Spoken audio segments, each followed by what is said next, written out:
British designed 22,000-pound bombs, the largest aerial missiles in existence. Known as the Grand Slam or Volcano, the 11-tonner measures 25 feet 5 inches in length and more than 3 feet in diameter. It's fastened under the fuselage of a specially modified Lancaster.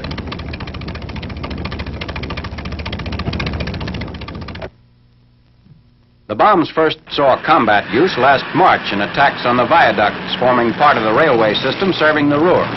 Viaducts normally are most difficult targets to strike from the air.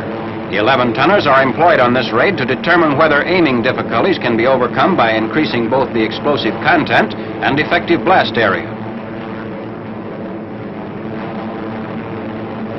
The angle setting of the fins causes the big bomb to spin when falling, adding to stability and accuracy.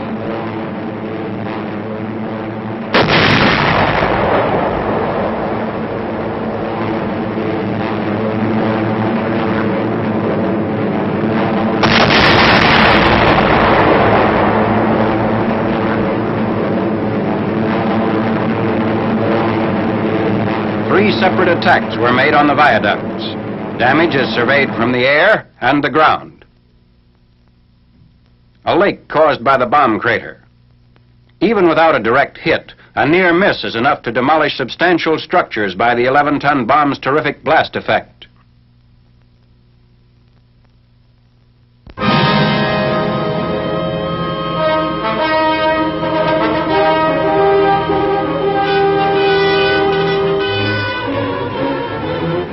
Arrival at Oslo by C-47s of the American 474th Infantry Regiment.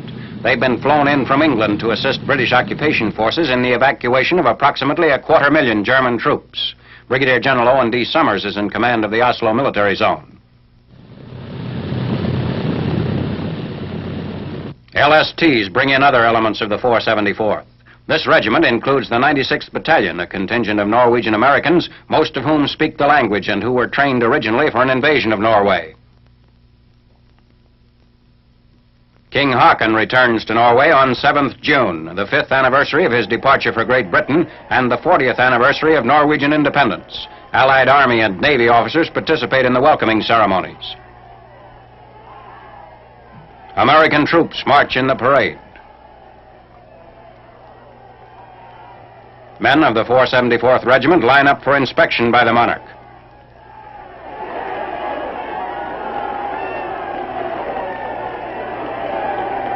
With King Haakon's return, a new Norwegian government will be formed.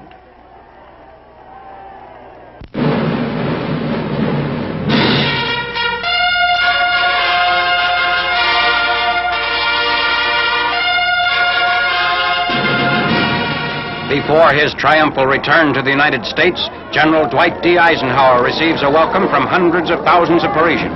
He drives through the French capital on 14th June, 5 years to the day after German troops had done the same.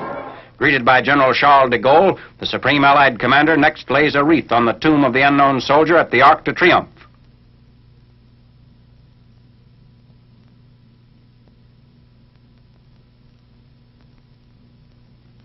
General de Gaulle decorates General Eisenhower with the Cross of Liberation, the highest honor that France can bestow.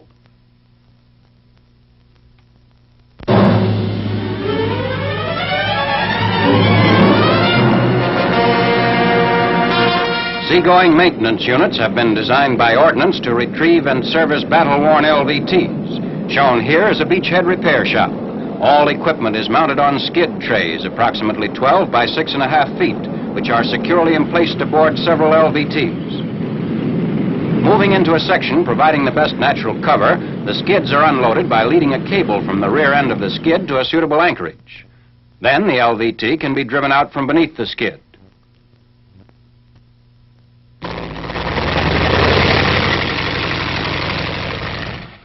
Five skids comprise the seagoing shop. Adequately spaced for efficient operation, this maintenance organization will repair and service LVTs until a permanent outfit can take over. The 5 sections are as follows: a spare parts skid, a unit repair skid containing a generator, a bearing puller, power tools, vices, and workbenches, an engine repair skid, a welding and blacksmithing skid including power hacksaw and battery charger, Finally, there's a unit which provides consumable items such as acetylene for welding, sheet metal, and so on.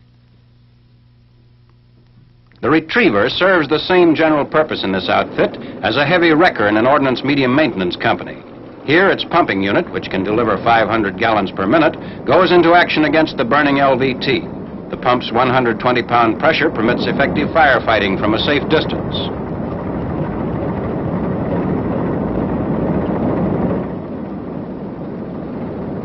For engine, gasoline, or oil fires, a 10-foot fog nozzle applicator can be used. The fine fog spray chokes off the oxygen and extinguishes the blaze. When the fire is out, the LVT is towed ashore for repair in the shop area. An LVT swamped in the surf is pulled out using the winch mounted on the retriever. The winch has 300 feet of 3/4-inch wire rope, which will safely stand the strain of 38,000 pounds. A broken support roller bracket on an LVT is another job for the retriever. It carries an arc welding outfit for making spot repairs. When parts are required, they are secured from the consumable skid at the repair shop. After completing its beachhead mission, the maintenance outfit may be reloaded on LVTs and returned for reassignment.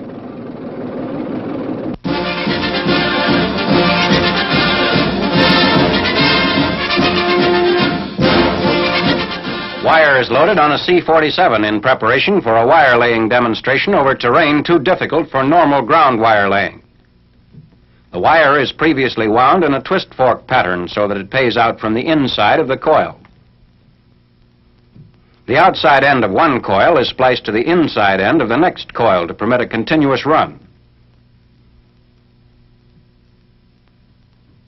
A pressure tank forces a soap solution through rubber tubes to lubricate the wire and reduce friction when it's paid out. Only modification of the C-47 is the removal of the rear door panel.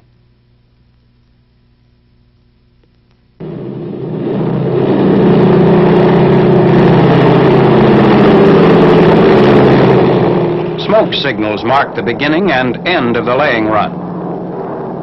A chain attached to a small chute carries the wire to the ground. As soon as the signal crew has secured the wire, connection is established with the company switchboard. The wire is laid at the rate of a mile every 30 seconds.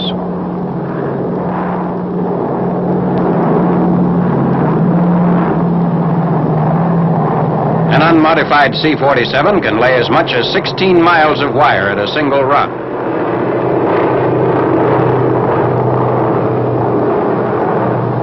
The pilot flies directly over the smoke signal marking the end of the run.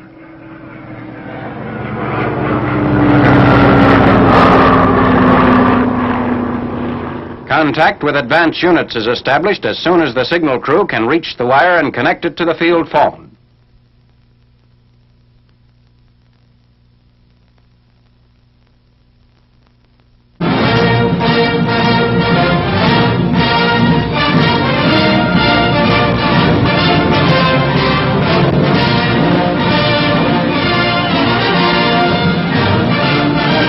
Air Corps films of American transports flying troops of the Chinese 6th Army Group to Jigyang, China, where the U.S. 14th Air Force Base is threatened by an advancing Japanese column. The troops, after fighting in Burma, are returned to halt the new Japanese drive in China.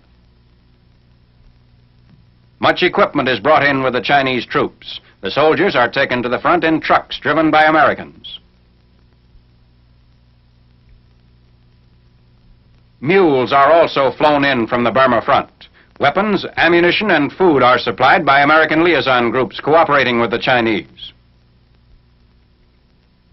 American air bases east of Jigyang are evacuated. While Chinese troops are being rushed through Jigyang to turn back the enemy drive, all supplies at these smaller air bases, including thousands of gallons of gasoline, are safely removed to Jigyang by all available transport.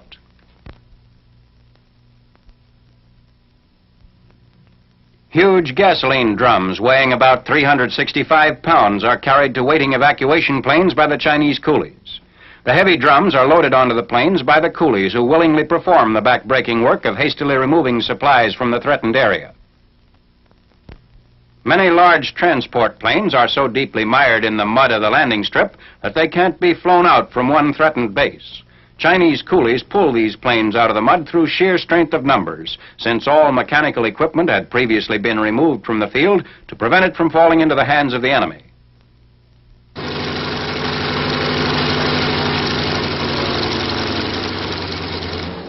While evacuation operations at these air bases are being carried out, C-47s fly supplies and ammunition to the airfield at Zhuijuan, a Chinese city recaptured from the Japanese. Airdrops supply the Chinese troops fighting behind the western Japanese lines. Counterattacks along the entire Hunan province front are preludes to a general Chinese counteroffensive in this sector, capitalizing on the current Japanese withdrawal.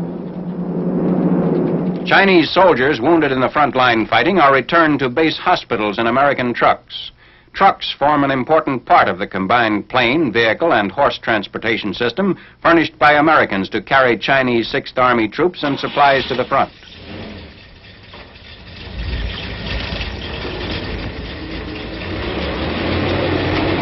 The wounded are transported to the Chinese hospital at Guiyang.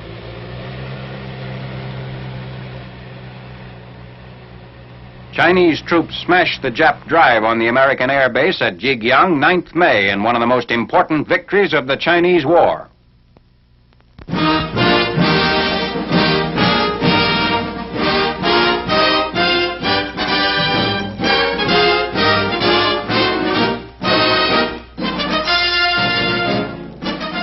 Training paratroopers at a school in the Pacific Theater. At Lipa Airstrip, Batangas, Luzon, troops attend the 11th Airborne Division's Parachute Jump School. An instructor demonstrates the parts and opening sequence of a parachute. At the jump tower, the students take the first steps in learning the parachute drop. Teaching at the school covers every phase of parachute jumping, from instruction in the operation of the chute to the completed jump from a plane. Jumping from a mock plane. The simulated aircraft doorway is approximately the size and position of the opening in an actual plane. After completion of ground training, the students file into a waiting C-46 for the initial parachute drop. Inside the plane, the men wait the go signal. 24 students make their first parachute drop. In the mass jump from the C-46, all men descend safely to the jump field. Training installations in the Philippines are increasing as South Pacific units move north from earlier bases in Australia. Troops of an assault signal company practice amphibious landings in Hawaii as they train for further combat duty. In Europe, this signal company already has experienced the difficulties of a major landing on an enemy coast and is now headed for similar action in the Pacific.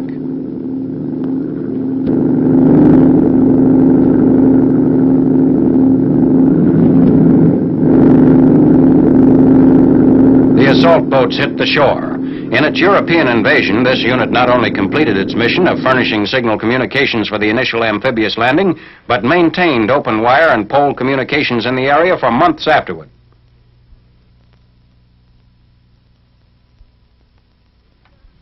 The beach training problem covers setting up of wire, radio, and message center communications. One man carries the reeled-out field wire into the underbrush for an advanced field telephone. Other troops quickly set up the field switchboard, and the wire is attached to the board. In a short time, the switchboard is in operation. The LCVPs bring more signal troops to the shore. Troops come up on the beach with drums of field wire and radio equipment. They quickly spread out over the area. The radio team sets up its equipment as the men dig in to establish the radio post. Sending messages by field radio. The training stresses the importance of maintaining uninterrupted communications during complex landing operations involving air, naval, and ground units. A company message center. After the successful completion of the training mission, the troops are addressed by a company officer. Okay, man, that was a fine operation. Just one point I want to bring out. You got to remember that these beaches in this theater are just like the beaches you landed on in Normandy.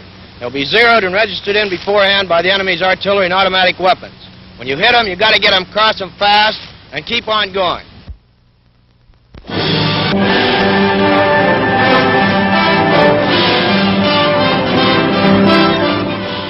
The F-7F, known as the Tiger Cat, a new twin-engine fighter bomber. Powered by double Wasp engines, the F-7F qualifies at its critical altitude for the 425-mile-an-hour class. The plane carries 4,000 pounds of bombs or a full-sized marine torpedo or rockets. For extra range, it has a 300-gallon drop tank in addition to its regular gas supply. First production of the F-7F goes to the Marine Corps, which will use them to clean up enemy strong points ahead of advancing ground troops. Later, the Navy will get them.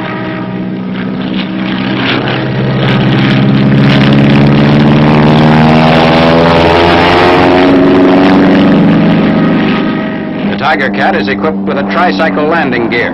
The fighter bombers can be handled by the new 45,000-ton carriers of the Midway class.